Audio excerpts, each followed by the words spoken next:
I work in allyship and advocacy, and I really see my role as trying to bridge the tradition that we have within the sources and the methodology to the questions that we have at the intersection of the trans experience of gender identity and sexual orientations. It kind of came very quickly when someone said to me that they were trans, and when I said, like, how do you know? They said, like, I just am.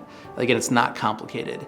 And that space between the simplicity of that awareness and my inability to grasp any of it kind of put me in a panic of reaching out to everybody who would be willing to talk to me. There really was not any rabbi in the ultra-Orthodox, the Orthodox world, who was trying to give language to these experiences. I think historically people have thought that they needed to choose between those two identities, between a queer identity and a religious identity. And now we've seen in the recent past, people are not willing to choose because those are both equally true parts of themselves. And so when people want to stay in Orthodox communities and they also want to acknowledge their queer identity, there are questions within Jewish law and also around kind of the culture, being able to be accepting and to learn about these experiences that might be different from their own.